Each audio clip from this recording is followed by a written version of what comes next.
नमस्कार,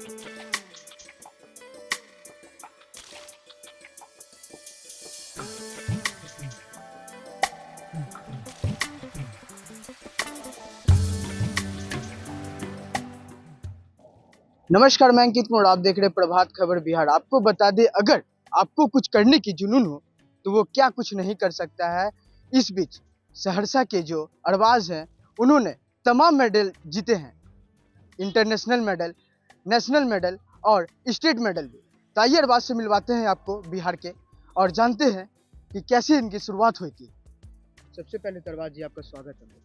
thank you, शुक्रिया। और मेरा पूरा नाम मोहम्मद अरबाज अंसारी है। मैं सहरसा ज़िला बिहार से रहने वाला हूँ। आपने इतने मेडल जीते हैं, इंटरनेशनल, नेशनल और स्टेट लेवल के, टोटल कितने मेडल हैं अभी आपके पास? टोटल मेरे पास इंटरनेशनल के सिर्फ मैं बताऊँ तो हाँ। उस पर ही फोकस करते हैं, इंटरनेशनल पे ही, क्योंकि उसकी स्टोरी बहुत ज़्यादा है। तो इंटरनेशनल में मैंने 10 मेडल अभी तक हासिल किए हैं, हाँ। जिसमें 3 गोल्ड है और 6 ब्रॉन्ज है, 1 सिल्वर है। अच्छा, ये इंटरनेशनल मेडल आपने जो कहाँ-कहाँ गया खेलने के लिए? देखिए, मुझे पूरा अच्छे से तो याद नहीं है, लेकिन जैसे कुछ जगह तमाम पे, जगह जैसे कहाँ? कुछ जगह पे मैं बताता हूँ। युगांडा में मेरा गोल्ड लगा था, ब्राज़ील में गोल्ड लगा था, और अभी रिसेंटली में 5 से 10 सितंबर को इंडोनेशिया में जो टूर्नामेंट हो रहे थे, उसमें सिंगल्स में गोल्ड आया है। और दुबई, टर्की और भी बहुत सारी जगह है जहाँ पे मैं मेडल लेकर के आया हूँ। आपकी बैडमिंटन खेलने की जो शुरुआत है, वो कैसे हुई? देखिए, मेरी बैडमिंटन खेलने की शुरुआत पे अगर फोकस करें तो मैं क्रिकेट का ट्रायल देने के लिए गया था स्कूल। स्कूल SG5 उस टाइम गेम होते थे, तो उस टाइम मैं गया था ट्रायल देने के लिए क्रिकेट का। बट अनफॉर्चुनेटली मेरा उस टाइम ट्रायल नहीं लिया गया था क्रिकेट में। हार्ड बॉल बोल करके मुझे हटा दिया गया था कि ड्यूस बॉल है, हैंडीकैप है, कैसे खेलेगा ये। तो उस टाइम मुझे हटा दिया गया था। मैं काफ़ी निराश हुआ था, बट मैं टीम के साथ, अपने स्कूल टीम के साथ था, क्योंकि मैं खेलता था, इतना खेलता था कि मैं ट्रायल दे सकूँ। लेकिन अनफॉर्चुनेटली मुझे ट्रायल नहीं दिया गया, हटा दिया गया था। मेरा कज़न ब्रदर अहद अंसारी खेलता था बैडमिंटन, वो प्रोफेशनल था, वो बिहार रिप्रेजेंट करता था उस टाइम।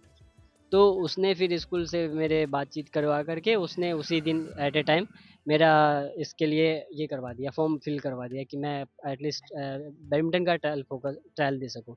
मैं गया, बैडमिंटन का ट्रायल दिया। मेरा उस टाइम सिलेक्शन नहीं हो पाया, लेकिन मैं अनफॉर्चुनेटली बढ़िया खेला, क्योंकि मैं थोड़ा बहुत कभी कभी भाई के साथ खेलता था।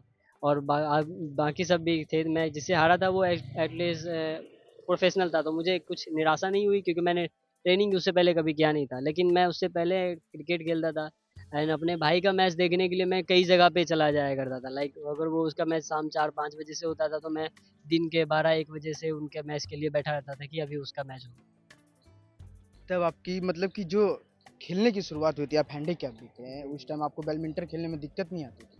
देखिए, मैं किसी भी टाइम में उस टाइम अपने दिमाग में ये चीज़ नहीं रखता था कि मैं एक हैंडीकैप हूँ।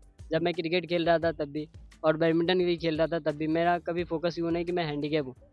और आस-पास के लोग का भी कहना होगा यहाँ पे कि तारीफ़ करनी पड़ेगी उनकी, कि उन्होंने कभी मुझे ऐसा ट्रीट नहीं किया कि वो हैंडीकैप है। वो एबल बॉडी की तरह ट्रीट करते थे कि तू ये, मैंने बोला है तो ये करना पड़ेगा तुझे। ये मुझे एक्सक्यूज़ मत देना कि मैं तू हैंडीकैप है, ये है। कभी ऐसा उन्होंने फ़ील ही नहीं कराया मुझे।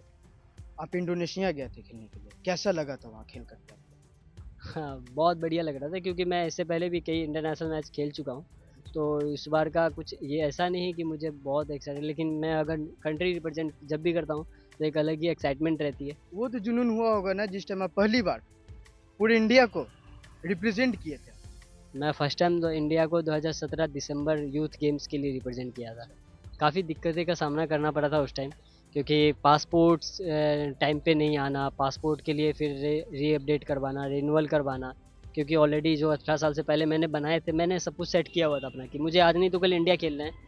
क्या पता खुदा करे कि ज़रूरत आज पड़ जाए या फिर कल पड़ जाए, मुझे कॉल आ जाए इंडिया खेलने के लिए, मुझे जाना पड़े। तो मैं उसे यही सोच करके मैंने 18 साल से पहले बना दिया था। लेकिन अनफॉर्चुनेटली ये ऐसा हुआ है कि वो 18 साल के बाद, आपको होने के बाद फिर आपको रिन्यूअल करवाना पड़ता है पासपोर्ट। लेकिन ये है कि जब मैंने पहले से बना रखा था पासपोर्ट, तो रिन्यूअल कराने के लिए मुझे ज़्यादा टाइम नहीं लगा, 1-2 दिन में मेरा पासपोर्ट बन के आ गया था।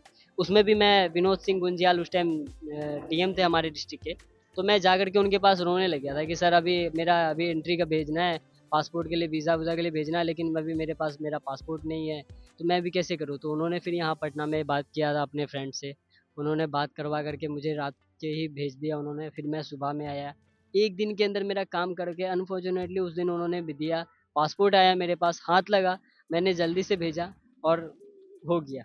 आपको सहरसा में दिक्कत नहीं हुई थी, इतने छोटे से जिला से आप निकल कर के इंटरनेशनल खेले? देखिए दिक्कतें तो काफ़ी हुई थी, लाइक मतलब लोगों के ताने बैडमिंटन में कि यार तुम्हें पता है यार, ऐसा लोग ताना मारते थे कि तुम्हें पता है कि बैडमिंटन खेलने से किसका फ़ायदा है किसका नहीं, तो इतने जान क्यों दे रहे हो, इतनी जान क्यों गंवा रहे हो, लाइक उनका सीधा कहना था कि तुम खेल करके क्या कर लोगे। और आज के आप देख सकते हैं मैं खेल करके क्या कर सकता हूँ। सही बात। आपके पिताजी क्या करते हैं? मेरे पिताजी दर्जी का काम करते हैं और साइड से इनकम का LIC ऑफिस में होता है, LIC ऑफिस में वो एजेंट है। सुनने में आया है कि आप पहले ठेला भी चलाया करते थे कभी। मैं पार्ट टाइम जॉब के लिए बैडमिंटन खेलने के लिए, क्योंकि घर की ऐसी स्थिति नहीं थी कि वो सब कुछ इतना एक्सपेंस उठा सके। बैडमिंटन बहुत एक्सपेंसिव गेम है, लाइक अगर अभी आप शटल, जिस शटल से अभी मैं खेलता हूँ, लगभग वो 300-400 की एक पीस शटल आती थी, और उसके पूरे बैरल की बात करें, बैरल में 12 पीस शटल आते थे। 12 पीस शटल में आपको वो लगभग 7 से 6 हज़ार रुपये की आती है। तो अभी स्पॉन्सर या फिर क्या बोलते हैं गवर्नमेंट के थ्रू या फिर किसी और के थ्रू हेल्प हो जाती है, लेकिन पहले वो चीज़ नहीं हुआ करती। तो पहले थोड़ा नॉर्मल कॉस्ट से ही हम लोग शटल वाले से ट्रेनिंग करते थे, बट उसका भी कॉस्ट हमारे लिए इतना उठाना सही नहीं लगता था। तो मैं उसके लिए पार्ट टाइम जॉब, कभी सिम बेचना, कभी थोड़ा सा साइड में कुछ और कर लेना, ऐसा इसी टाइप से हम लोग करते थे। आप इंडोनेशिया गए थे, उसका खर्च कौन उठाया था? अभी जैसे इंडोनेशिया में गया तो उसके लिए गवर्नमेंट पे किया है उन्होंने। तो आप लोग सब ने इंटरव्यू लिया था उस टाइम 6-7 महीने पहले। तो वहाँ से फिर सरकार तक बात पहुँची कि ये कमी है, ये काम करना चाहिए। फिर उन्होंने भी, उनको भी लगा कि नहीं ये चीज़ होनी चाहिए, क्योंकि एक लड़का मेडल लेके आ रहा है देश से, विदेश से अपने देश के लिए। तो वो भी अभी बहुत हद तक सामने आ रहे हैं। जस्ट लाइक के अभी इन्होंने बोला है कि साल का 2 लाख रुपया हम पे करेंगे, लेकिन आने वाले टाइम में हम एक ऐसा स्कीम निकाल रहे हैं जो लाइक नेशनल प्लेयर को उतना दिया जाएगा, फिर इंटरनेशनल को उतना दिया जाएगा, फिर इंटरनेशनल में जो बहुत अच्छा आउटस्टैंडिंग कर रहे हैं, जो मेडल लेके आ रहे हैं, उसको 15 लाख रुपया साल का दिया जाएगा। उन्होंने ऐसा एक स्कीम बनाया, बट वो पॉलिसी अभी तक आई नहीं है। बस उस पॉलिसी पे वो काम कर रहे हैं। शायद 2-3 महीने में आप लोगों के थ्रू उनको और पता लगे तो वो लोग और जल्दी काम करना शुरू कर दें। देखिए, जो ये सहरसा के अरबाज हैं, ये इस बार जो गोल्ड मेडल लाए हैं इंडोनेशिया पारा बैडमिंटन इंटरनेशनल 2013, उसके बाद से ये काफ़ी खुश है और पूरे ये छोटे से सहरसा जिला से निकल के आए हैं। उसके बाद बिहार के लिए, बिहारी के लिए ही नहीं बल्कि पूरे भारत के लिए नाम रोशन कर रहे हैं। तो ऐसे ही तमाम अपडेट के लिए बने रहे प्रभात खबर बिहार के साथ। मैं अंकित कुमार, पटना। प्रभात खबर .com, विश्वास वही, रफ्तार नहीं।